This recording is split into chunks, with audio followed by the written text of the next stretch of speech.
We've enjoyed your book, Dig If You Will, The Picture by Ben Greenman. And I believe it's going to be available wherever books are sold. It's almost like you started writing this book as a kid, man. I can't believe Prince fans are really going to dig this thing. It's really funny because I did an interview yesterday where someone said, "Who's the reader?" And, you're always supposed to think about that as a writer. And I had to confess that I didn't really think about that. I thought I was, even though I was also the writer. Yeah. And I think that's the big question. The Prince spectrum goes across it ranges from intense superfans who know every single detail, and I think they will like and hate. I think they'll notice little things that I interpret differently than them or little details they think I got wrong, though they may appreciate the level of passion. And then on the other end of the spectrum, there's people who don't know that much about Prince, and either they will dive in at the deep end, or this is just not a book for them, because why would they want a book at this level of intensity about something that doesn't matter to them? Yeah, it definitely gets in there. I think Prince fans will like it the most, obviously, but it's very detailed, very well written. I'm sure you'll do well with it.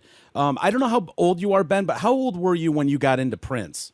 I am 47, and I bought the 1999 record in 1982 when I was 13. And I had just turned 13. So that was the first record I bought for myself. Yeah. Well, it's funny when I think back to, because we're almost the same age. You're a little bit older than Jay and I are. But when I think about being a young kid, I don't know. It must have been hard almost to be a Prince fan. He was such an eccentric character and effeminate in ways. Like I kind of agree with you. Do you? Yes, I was a little bit pushed away by that whole effeminate look and everything. Yeah. Whereas Ben, I mean, you kind of got him early on and rode that horse all the way through. Yeah, I think what's interesting is that both things are true. I think he actually united a lot of different kinds of people, and for the reasons that you say. There's straight gay, there's black white, there's good evil, there's flamboyant and kind of over dramatic, and then there's just the hardcore work of being a hardworking artist. And I think in my experience, remembering that, a lot of different kinds of kids created this Prince subculture. Of course, there were people all along the way, and I talk about this in the book, who at whatever point were creeped out by him or felt like he was too sexual or too effeminate or too self-centered, or that he had a God complex. You could pick almost any album, and a certain number of people, except maybe Purple Rain, and a certain number of people were alienated. But it did make this little nation of people that then moved forward with him through time, that then, that nation lost population a little bit over the years because people grew up, moved on. All of us had that experience where we just stop absorbing new music. And I try to fight it because it's part of my job. But, as you get older into your 30s and 40s, you're not as receptive to new things. And so some Prince fans, as he changed, either left off or they remembered him as that Purple Rain guy primarily and didn't sort of follow him through. But yeah, it wasn't a struggle. I wasn't like people beat you up for listening to Prince, but it was true that it was more on the edge than trying to think of what it would have been. I went to a suburban high school in Miami, so there was a lot of Billy Joel, Elton John, Boston. It's just a little later than Boston, but fairly straightforward arena rock. Springsteen a little later in Miami. It sort of made its way down there. It was a little off to the side, but not too far off. Well, how much of that persona of Prince do you think was manufactured by him and intentional to try to gather in all these various groups, as you say, and these various interests?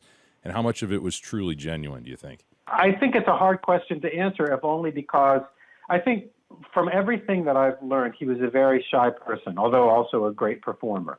So part of the reason you invent these different personas or these different layers is to protect yourself against what he had hoped from very early on would be large levels of fame, and he got them. And that's very, very destructive. I mean, in the end, that destroyed him, partly, indirectly, because it led to, pain from performing and hip injuries, which led to painkiller use, which led to addiction. So part of it was to protect himself.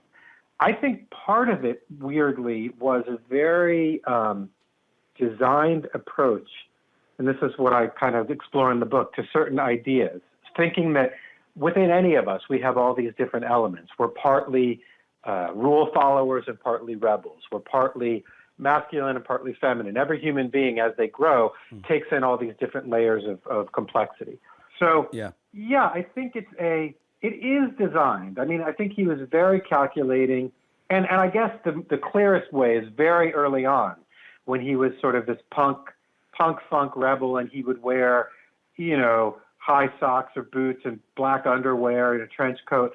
That was a look designed to shock, and it did shock a lot of people. And he got clumped in with that. When the Parents Resource Music Council came around, the PMRC, and they were censoring lyrics. Mm-hmm. He was an outrage artist, and it was easy for people to point at him and say he's making kids sexual or making them think about sex. But I think it's part of a bigger project of just saying, any label you put on me, I'm going to shatter it. It's funny to think, that someone that looks like that and dresses like that is coming out of Minnesota, of all places, in the in the 70s, Seems 80s too edgy, sophisticated for Minnesota. Yeah, New York maybe, LA maybe, but Minnesota of all places is kind of weird. But I wanted to touch on Ben, his upbringing. His parents were kind of local jazz musicians kicking around the club circuit there. But it sounds like kind of a rough life. His mom maybe not that supportive, and his dad definitely didn't want him practicing around the house when Prince was drawn to these instruments that were around, that he wasn't good enough. And you talk about in the book how he almost had to wait for his dad to not be home before playing. Well, what's funny is that in Purple Rain, the movie, is what most people know of his life. And it's only broadly semi-autobiographical, obviously. There's much, much, much in it that's not true, that's invented. But the very rough outlines of that kind of fear of his father and his father's judgment. In the movie, he's a biracial character, which he lied about sometimes. In real life, he was not. Both parents are African American. But I think he also says that, his dad's judgmental nature made him great in some ways because he aspired to that. But yes, he had a stepfather who took him at one point to see James Brown in concert. And I think he had to sort of go around this giant presence of his father in his mind to other people than to come back to. He eventually reconciled with his father and more and collaborated with him and used some of his music on record. So I think it was a complicated but not bad relationship. His relationship to his parents' music and to jazz is also complicated because he was such a rebel early on and wanted to overthrow all this conservator idea of music. Oh, well, this is what you think jazz is? Well, I'm going to blow it up. This is what you think soul music is? I'm going to blow it up. Though later on came back to a lot of those things too. So the city spawned him in weird ways. I think he was a sort of singular person, and there's a interview with him from high school where he laments that he's in Minneapolis. He says, if we had been on the coasts, we would have made it by now as a high school band. Mm. This is sort of a small town and restrictive. But he was very loyal to the city, and he lived there off and on his whole life, and he paid the city back, and he talked about it constantly. So I think there was a big fish, small pond aspect that really rewarded him. Hey, Ben, you mentioned Prince in high school, his high school days. It's true, isn't it, that he was actually a really good basketball player? So that Dave Chappelle skit with Charlie Murphy and all that's not too far off, right? No, that's true. He was very short, obviously. So a wee wisp of a man. Oh, just a wisp of a man. A wisp of a man, probably 88 pounds soaking wet, and he probably then less. I mean, he might have been 10 pounds. I don't know. They probably put the weigh him on the classroom scale. Very small guy, but everybody says, and I collected for this. I didn't do that many primary interviews, although I'm trained as a journalist, but I sort of approached this as saying, as you say, it's like writing from when I was a kid. The Prince that I know, when I don't have access to calling people, is reading, obsessively about him and looking at every article and watching every video. And there's so many articles where people say, oh, he was the best football player when we would go play in the street, or he was the best playground player. You couldn't catch him. And I think you can see that athleticism, obviously, in his dancing and in his stage movements. But I think when you're that height, you're not going to be going to the college level. I think he loved it. I think he was very good for that, for that age. And his afro was gigantic at that time in all the pictures. you and have to. There's a funny joke. Yeah. One of his managers called it the J6 because the Jackson 5 had all these big afros, the J5, and Prince's was even bigger. So it's like a Gulfstream, airline designation. He said Prince was sporting the J6. Nice. How tall was he, Ben, actually? I think 5'2", 5'1". I mean, I didn't get a formal Wisp. measurement, but they say, and by the way, never without heels as an adult. Yeah. But sure, and he didn't have Diminutive. I don't know if I'm allowed to say anything about Scientology and Mr. Cruz, but he didn't have. Sure, Jay's a Scientologist, actually. Go ahead. Yeah, right. Go ahead.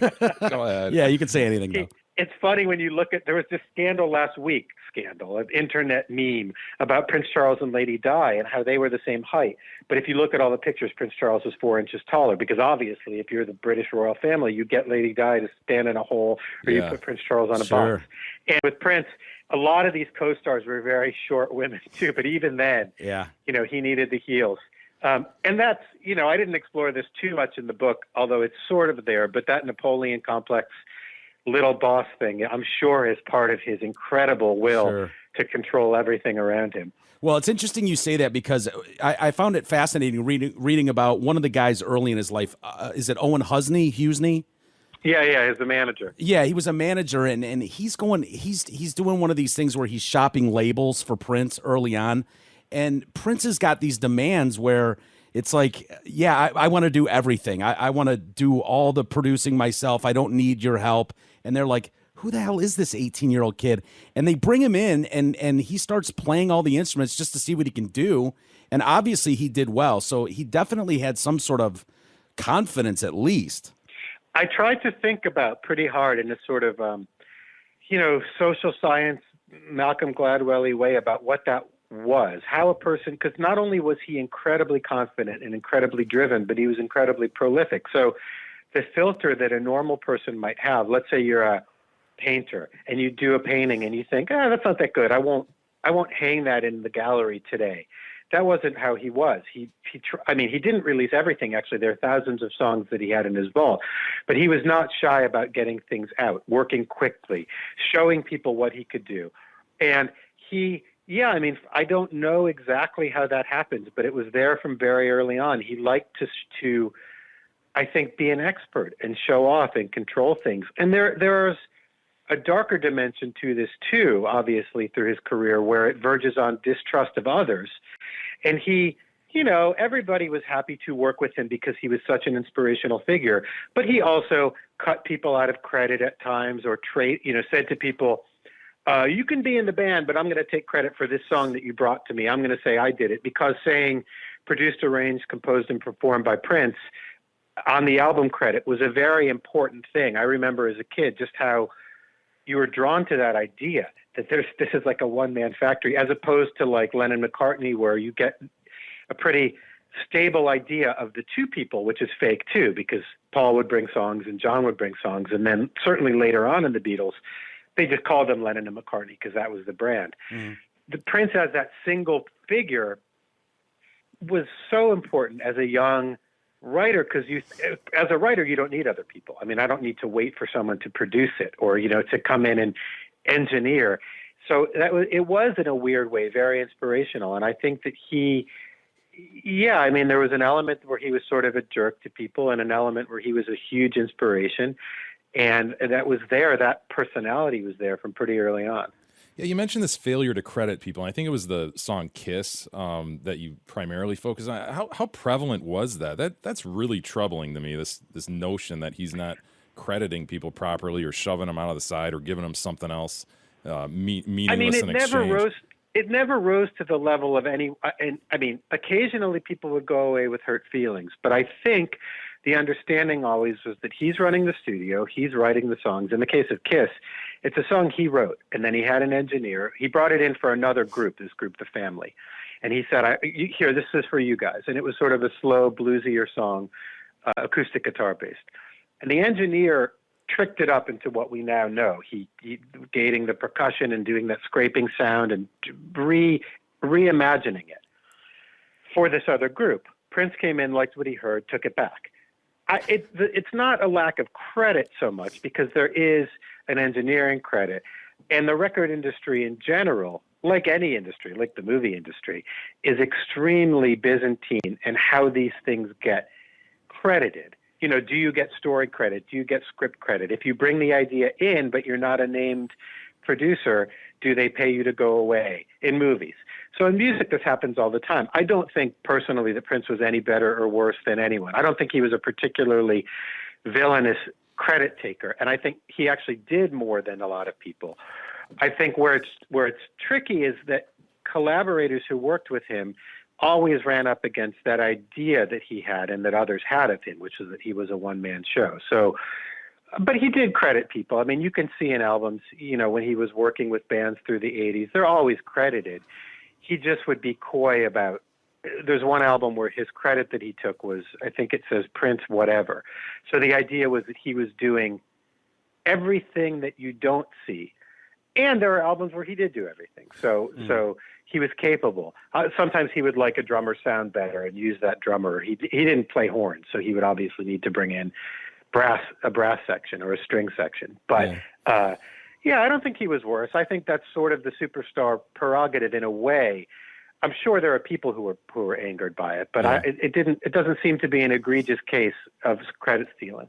Just seems like a little inconsistent or ironic, maybe, given how litigious he was in terms of trying to protect his music and his copyright. You know, was that the case? He really isolated a lot of fans in doing that, in trying to really I put his arms around his stuff and not allow people to share it and talk about it, and shut down fan magazines and things over it. YouTube. I mean, he's wickedly fast at yanking YouTube stuff. Yeah, down. Was that an overall kind of him seeing the broader picture of, hey, this is a big war and we need to put some stakes around this stuff and protect it so that it doesn't get out there? Or was that just him being small and controlling? I think it's both. I think he came from this tradition, and you know, he's the tail end of the 70s, and he goes and gets signed to a major label. And that's a very equivocal world, which he found out. It's not a great world, although in some ways it's great. You get a lot of artist support. You get to use facilities. The money comes in weirdly because labels can keep a lot of your money from you. But you do get a lot of exposure, and you get the benefit of this big distribution network. Then the world starts to change. That old system of major labels starts to splinter. They don't figure out the internet quickly enough. And I think that Prince was two things. I think he was a real fast follower when it came to technology. He sort of loved it in some ways. And then he hated it in other ways because he couldn't figure it out. He couldn't really consistently make money off of it or get his music distributed without leaks.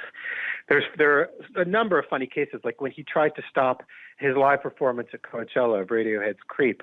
He tried to stop video of it. Radiohead said, "You can't. Whatever. It's us. Yeah. We're the ones who control the publishing on that. Stop."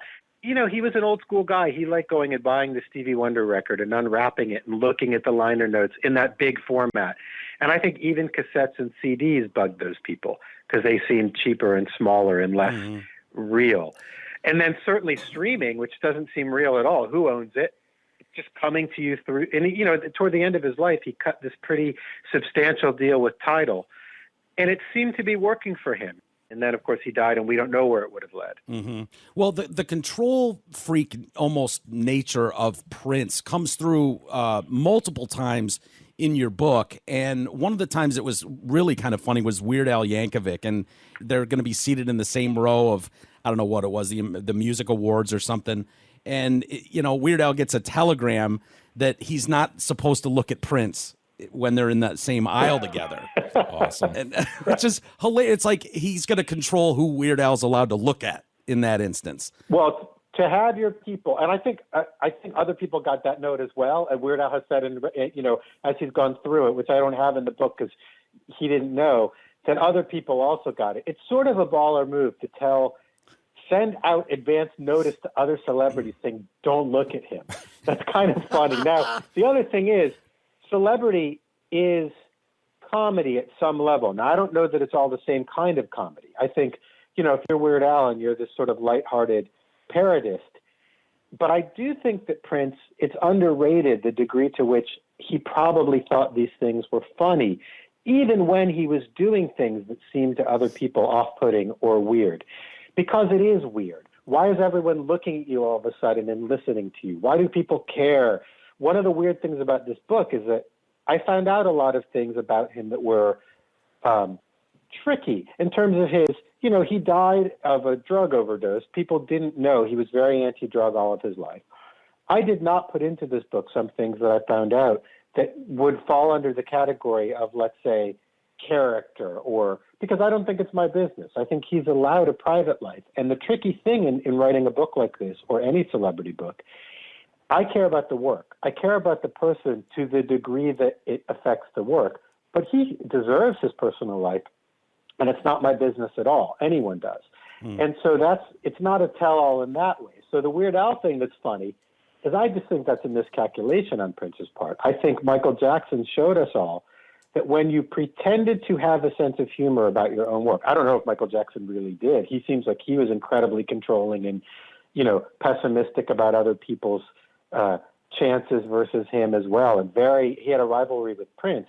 But if you can get over the hump and say to Weird Al, sure, go ahead and make fun of Beat It. Sure, go ahead and make fun of Bad.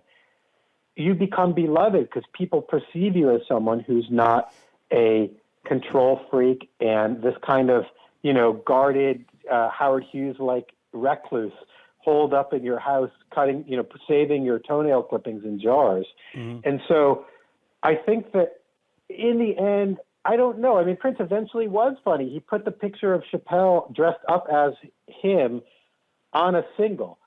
So he came around to that. It wasn't like he was always this sort of grim jerk about his work, but I think a lot came at him fast.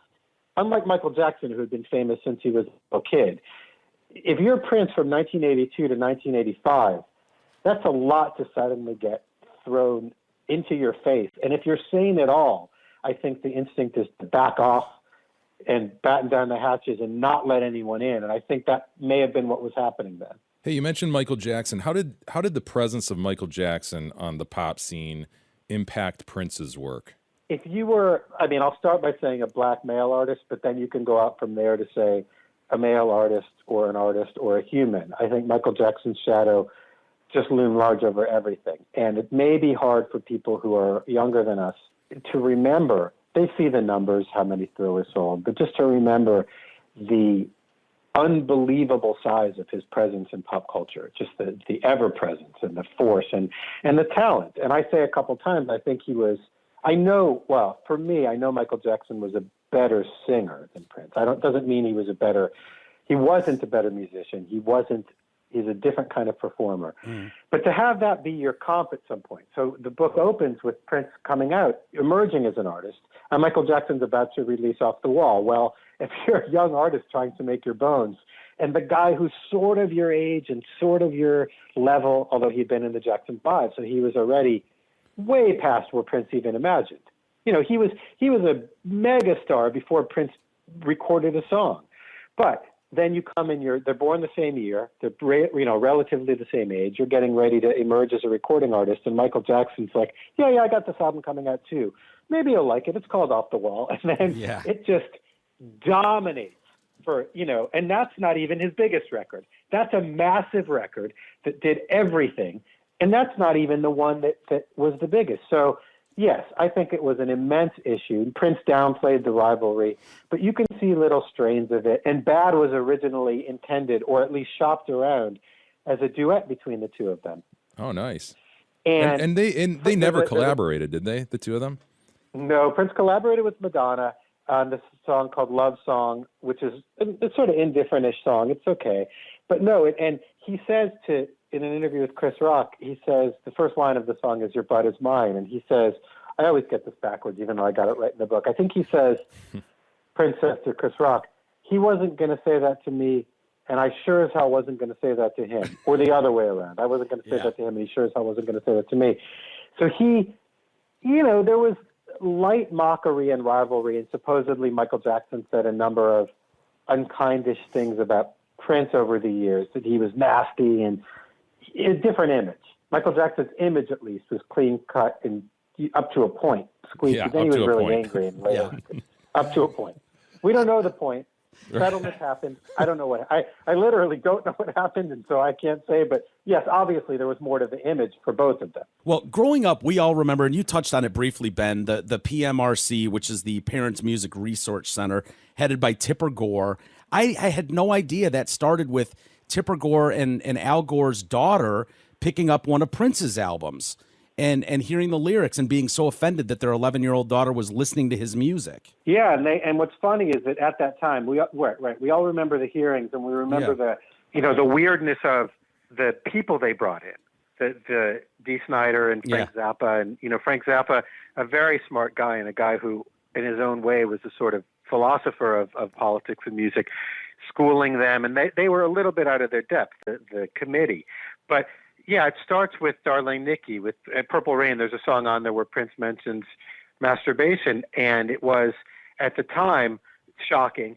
And all of this stickering happened after that. Yeah. So what's weird about it, of course, is that stickering happened in a sort of bizarre, I wouldn't say it was, it's too much to say racist, but it was a selective application because hip-hop records got it consistently.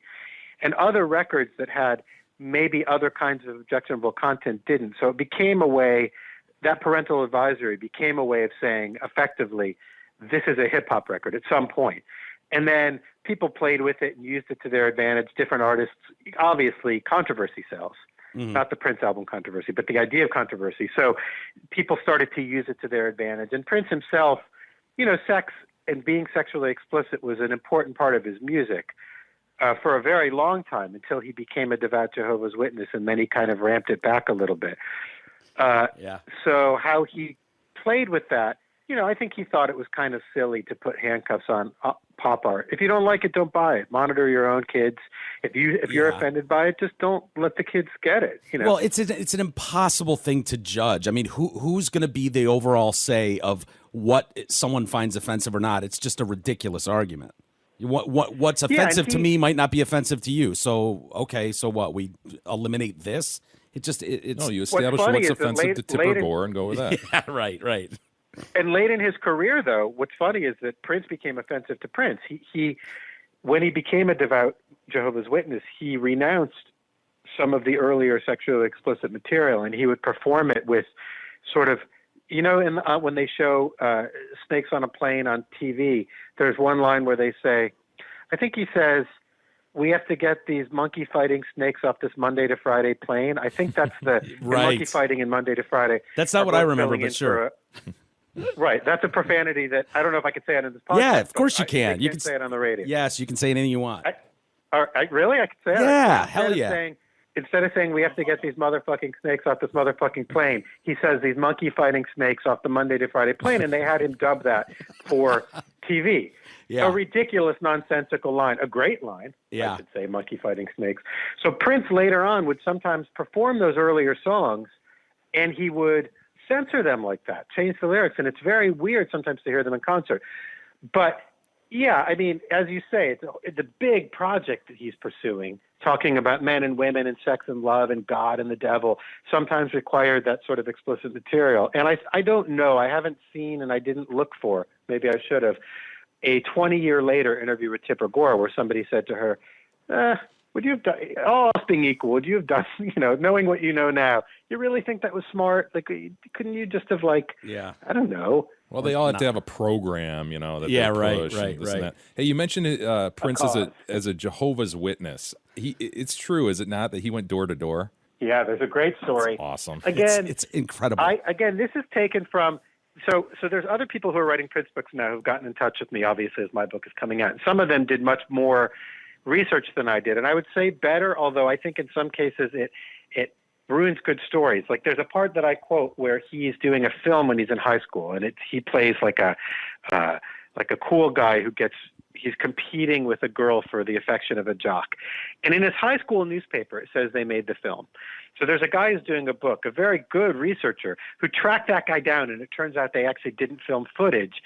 That doesn't, for my purposes, I prefer the story as reported in the high school newspaper. Right, Other people, this is my fan experience of him. So the story that's there, which no one ever disputed, and it was reported a number of times, and I didn't try to track this woman down, is that there was a Jewish family in Minneapolis on a Sunday it must have been, watching a Vikings game, and there's a knock on the door, and it's Prince and Larry Graham, and there's a car idling on the curb, and they start to do the Jehovah's Witness pitch.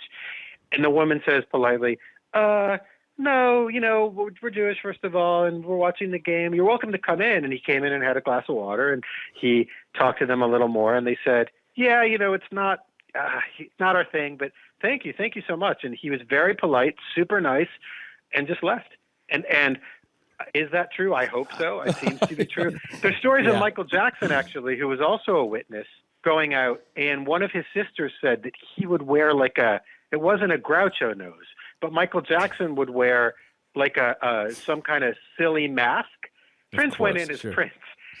Of course, right? If you're Michael Jackson and you don't want to be noticed, what can you do? Wear a silly nose, right? But it's a weird thing, and I think when I met Prince the one time, I found him to be very normal. And my suspicion always as a kid, when I was 15, 16, and hearing all this music, was that Michael Jackson was kind of eccentric to the point of being crazy, and Prince was very normal as humans, not in their work. And when I met him, I was happy because he just seemed like a guy, Prince. He was, he spoke normally. He didn't kind of turn away and whisper into the crook of his elbow, and then someone else would tell me, Prince would like some water. He was normal.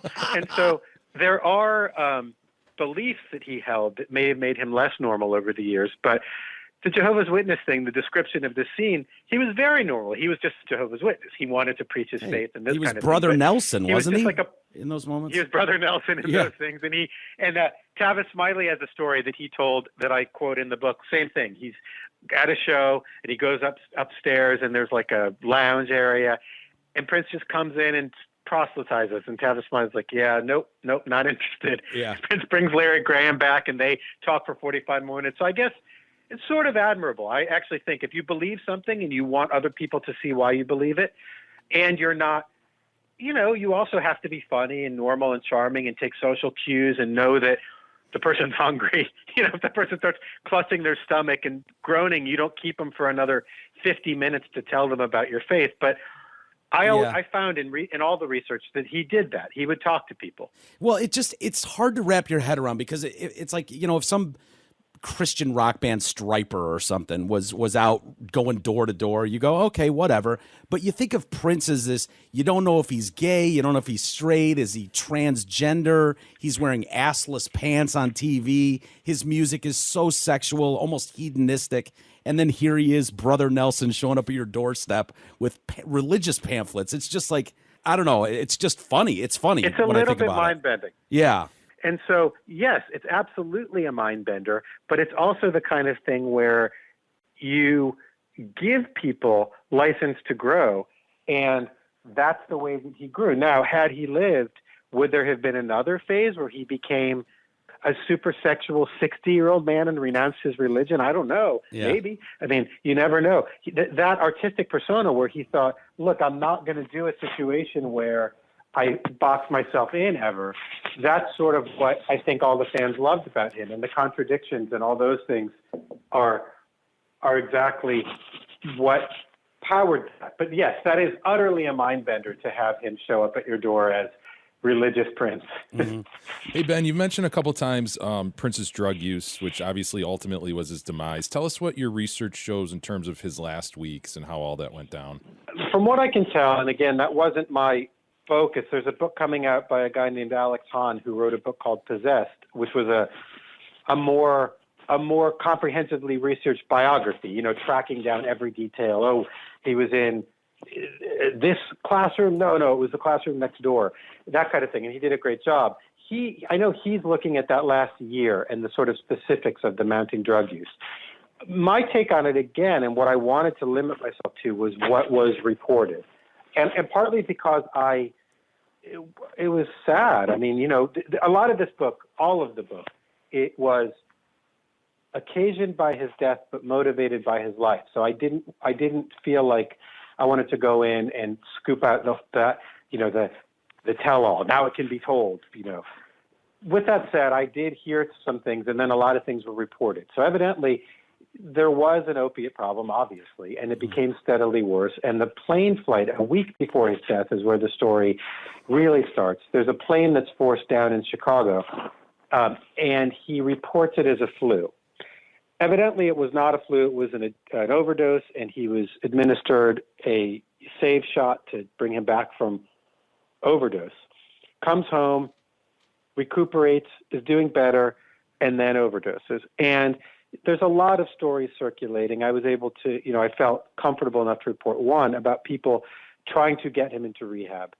They were unable to, either because he refused or because it's hard to talk to a celebrity, of that stature, because they are surrounded by people who love them and who love their work and depend upon them being productive, or just don't see them in a certain way. But he was staunchly anti-drugs through his life. Now, a lot of stories then began to surface. There was a 911 call in 2010, I believe, from a woman who said she had met him in Germany, and there was significant cocaine use. And she was calling because she was worried for him.